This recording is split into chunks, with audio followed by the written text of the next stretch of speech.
Friends എന്ന ചിത്രത്തിൽ ഇളയരാജയുടെ സംഗീതത്തിൽ കെ.എസ്. ചിത്ര ആലപിച്ച ഗാനവുമായാണ് ദേവനന്ദ ഇന്ന് ടോപ്പ് സിംഗർ വേദിയിലെത്തിയത്. ഫിനാലയിലേക്കുള്ള ഒരു യാത്ര ആയതുകൊണ്ടാണ് നമ്മൾ കുറച്ചും കൂടെ സ്ട്രിക്റ്റ് ആയത്. ഏതെങ്കിലും ഒരു ഫ്രേസ് നമുക്ക് പാടാൻ ബുദ്ധിമുട്ടുണ്ടെങ്കിൽ അത് കൂടുതൽ പ്രാക്ടീസ് ചെയ്യാൻ പറ്റും. താരത്തിന്റെ ആലാപനത്തിൽ വന്ന ചില തെറ്റുകൾ വിധികർത്താക്കൾ ചൂണ്ടിക്കാണിക്കുന്നുണ്ട്. നന്നായിട്ട് പാടി കേട്ടോ, നല്ല ശബ്ദമാണ്, നല്ല ക്ലാരിറ്റി ഉണ്ട്. തെറ്റായാലും ശരിയായാലും എടുത്തു കാണും. താരത്തിന്റെ ആലാപനത്തിന് നല്ല മാർക്ക് കിട്ടട്ടെ എന്ന് നമുക്ക് ആശംസിക്കാം. വെള്ളിയേട്ടൻ എന്ന ചിത്രത്തിലെ ഗാനവുമായാണ് കൃഷ്ണക്കുട്ടി ഇന്ന് ടോപ്പ് സിംഗർ വേദിയിലെത്തിയത്.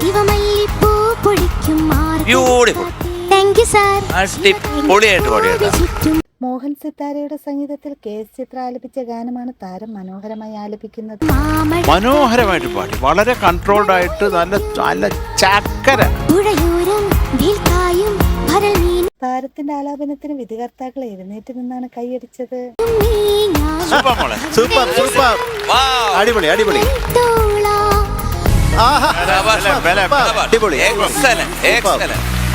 ഇത് ഞങ്ങളുടെ കഥ എന്ന ചിത്രത്തിലെ മനോഹരമായ ഗാനം ആലപിച്ച താരത്തിന് നല്ല അഭിപ്രായങ്ങളാണ് വിധികർത്താക്കൾ നൽകുന്നത്. മോളെ അപ്രീഷിയേറ്റ് ചെയ്യേണ്ട കാര്യം, വർഷസന്ധ്യ സെക്കൻഡ് ചരണം ഒറ്റ ശ്വാസത്തിൽ അത് പാടിയത് എടുത്തത്. ജോൺസൺ മാഷിന്റെ സംഗീതത്തിൽ എസ് ജാനകിമ ആലപിച്ച ഗാനം അതേ മനോഹാരിതയിലാണ് താരം ആലപിക്കുന്നത്. ആസാദായിട്ട് പാടിയത് വളരെ ഉഗ്രനായി. ഞങ്ങൾ എല്ലാവരും ഹാപ്പിയായി. താരത്തിന്റെ മനോഹര ആലാപനത്തിന് 100-ൽ 100 മാർക്ക് കിട്ടട്ടെ എന്ന് നമുക്ക് ആശംസിക്കാം.